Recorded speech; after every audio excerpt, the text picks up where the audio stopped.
Okay, so up to this point, we've looked at two different methods of solving an exponential equation like this. One of those methods was changing the base, right? And that works beautifully when you can do it.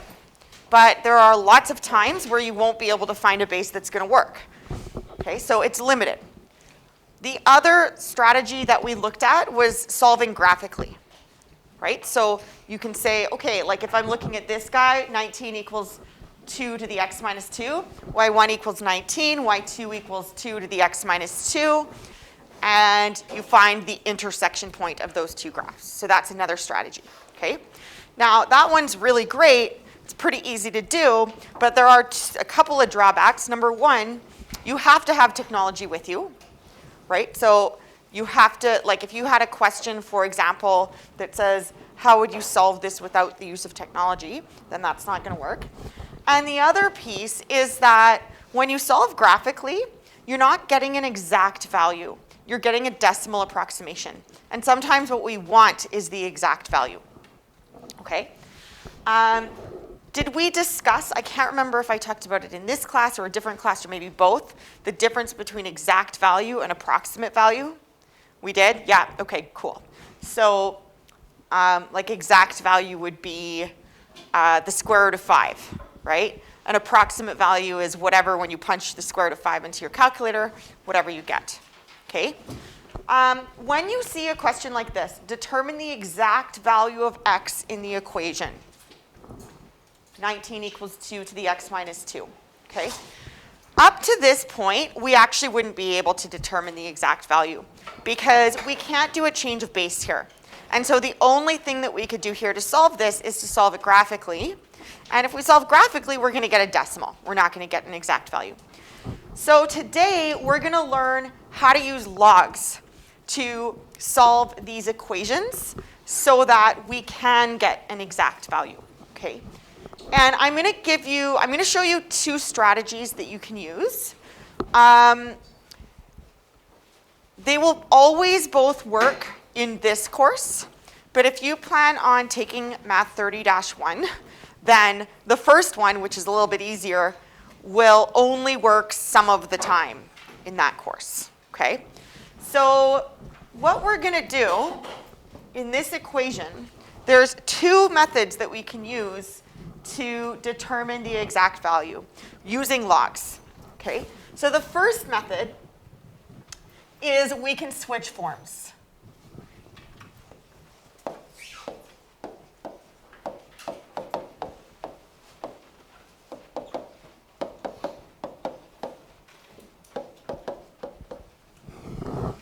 Okay, so if I switch to log form, then I'm going to have a log.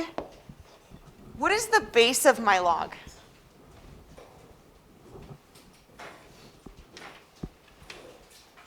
What should the base be? Yeah, 2. And what should the value be? 19. Log base 2 of 19 equals the exponent, which is x minus 2. Okay, well, this is quite nice because now I've essentially removed the variable from the exponent position. And now I can solve this. All I need to do to isolate x is add 2 to both sides. And you'll have log base 2 of 19 plus 2 equals x. And that is the exact value. That's it. That's all there is to it. Okay?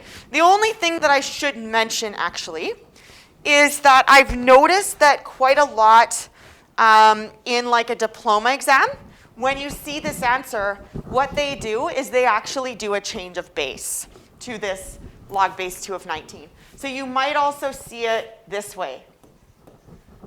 Right? Remember when we're changing the base?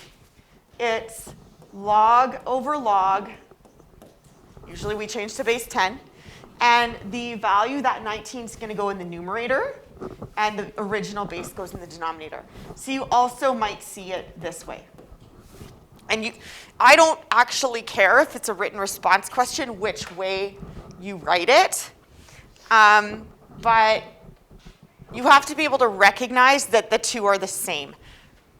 Because you may do it the first way, keeping it in base 2, and if it's multiple choice, that may not actually appear as an answer as one of the options, right? Okay, so it's as simple as that. The other method that you can use, and this works for every type of exponential equation, is we can take logs of both sides.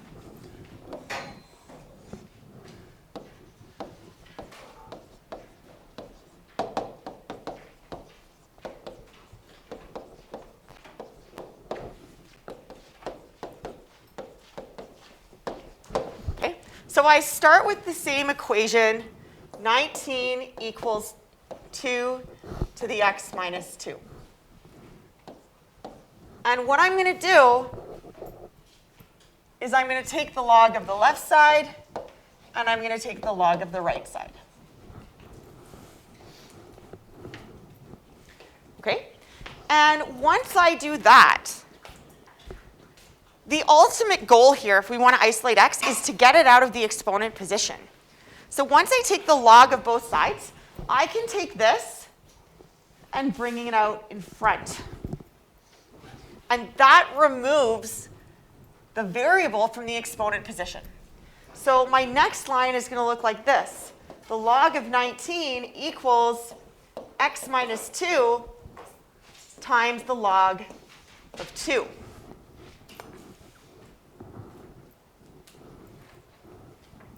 Okay?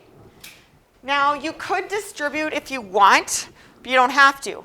At this point, we could try and isolate x minus 2 first.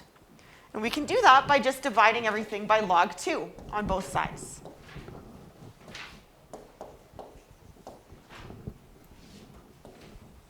Okay? So what I have right now is that the log of 19 over log 2 equals x minus 2. Okay, now how do I solve for x? Add 2, right. And I get log of 19 over log 2 plus 2 equals x. And that's exactly what I got over there. Okay, this is the exact value. If you are asked to give the approximate value to, let's say, the nearest hundredth, you would have to enter that into your calculator and then round. Okay? Any questions with that? Okay. The reason why in 30-2, people tend to use the first method, but that will only work when you have only one exponent variable, right? And when you get into math 30-1, you're going to be solving these equations where you may have 19 to the x plus 1 equals 2 to the x minus 2. And when you have that, it's not useful to switch forms because you need to now remove variables from both exponent positions. And we can achieve that by taking the logs of both sides and then bringing that exponent out in front. Okay? So I do like to show this method just because if you are going to keep going, this is what you're going to be using. Okay? But in this course, the only equations that you will see are ones like this, where you only have a variable exponent on one side of the equation. Okay? Let's try another one. Algebraically solve for x in the equation 5 to the 2x plus 1 equals 52, rounding to the nearest hundredth. Okay? So actually, before we even go into this, I want to talk about a couple of words in the instructions that indicate that you need to solve this using logs. Okay? Number one, it says algebraically. If you see algebraically solve, you need to either use change of base or logs. It's one of those two. Those are the two algebraic methods. Okay? Change of base works beautifully, but we have to look at this and say, okay, one of them is base 5. I can't go any smaller than that. Can I write 52 using base 5? No. So I got to use logs here. Okay? The other thing to me that kind of gives this away a little bit is the piece around rounding to the nearest hundredth. If you're rounding to the nearest hundredth, most likely you're going to get like a decimal approximation that goes on and on and on and on forever. If you could just solve this using change of base, then I wouldn't ask you to do that because your answer would be like a whole number or a fraction or something like that. And I would just want that as the answer. Okay? So this also, this rounding piece to the nearest hundredth also indicates to me that I probably need to use logarithms here because my answer is probably not going to be an exact value, right? Or I should say rational. It's going to be an irrational number that goes on forever and ever and ever and ever and ever. Okay, so that's the other piece that gives it away.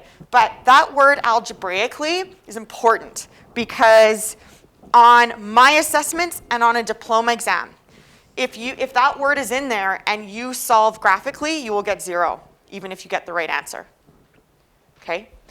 All right, so we got to use logs here. What are we going to, which method do you guys want to use? Do you want to switch forms? Do you want to take the logs of both sides? Do you want to do it both ways? The second way? Yeah? Okay. Does anyone want to do it the first way? Does anyone want to do it both ways? Yeah? Okay, let's do it both ways. We can start with the second way. So if we take logs of both sides,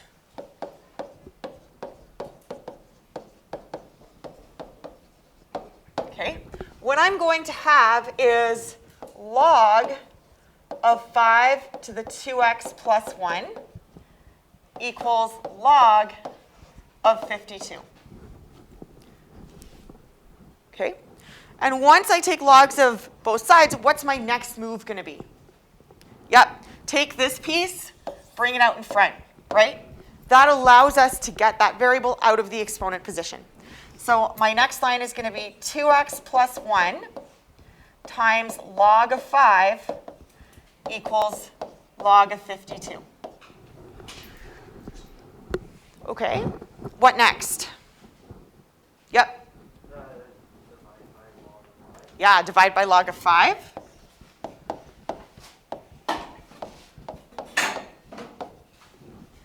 Okay, so now I have 2x plus 1 equals log of 52 over log 5. In fact, I think I'm going to have to continue this one over here and then maybe do the second method at the bottom because I'm going to run out of space. But this is what I have at this point.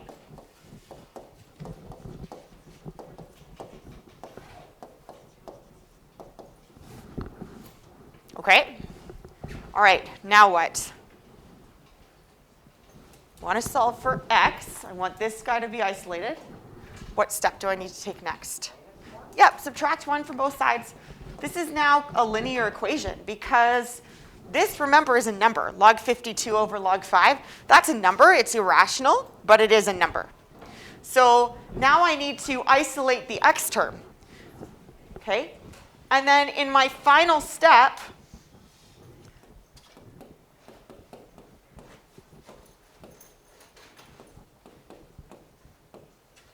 what do I do next? Divide the whole thing by 2. Right. Divide everything by 2. Okay? Now, this is an exact value. That is not approximate, right? So we have to go into our calculators because here in this particular question, we are asked to round to the nearest hundredth, and we got to enter that into the calculator. Now, when you are working with fractions, you almost need to imagine that there's brackets around the numerator and brackets around the denominator. You have to evaluate the entire numerator first and then divide by 2. So one mistake that people make is they will, in their calculator, type log 52 divided by log 5 minus 1 divided by 2. Okay? That's going to be wrong, because if you do it that way, only the 1 is going to get divided by 2. So the best thing to do, you can either use lots and lots of brackets, but what I like to do is just do the first part, log of 52 divided by log 5 minus 1, and hit enter, get an answer. Okay? Once you get that answer, you can use your answer button to divide by 2. So I'm going to take that whole answer, and I'm going to divide that by 2.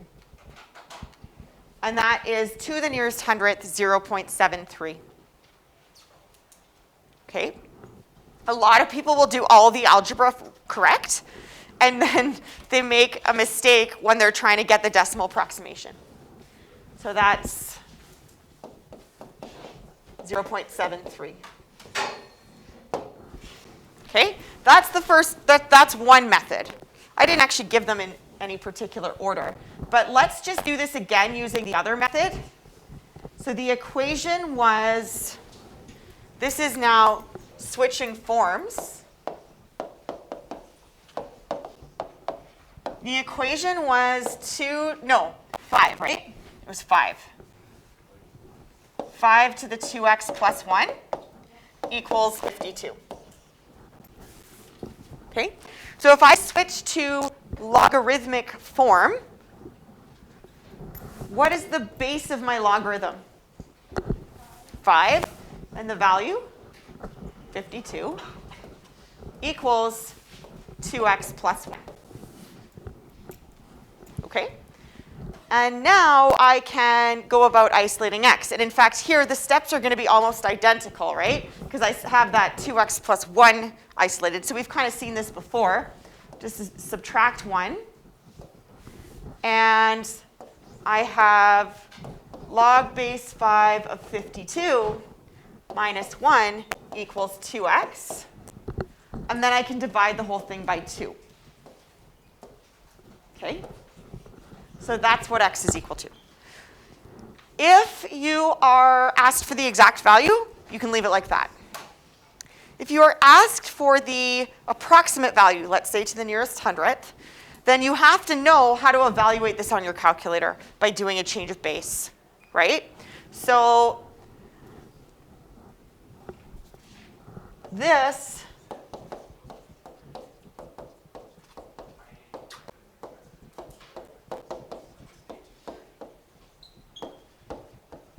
you have to make sure that you know that that's log 52 divided by log 5, and then you can go from there. Okay? Any questions with that so far? Yes? No? Okay. Cool. So I would like you guys to practice these 4 questions. And then we are going to look at exponential functions.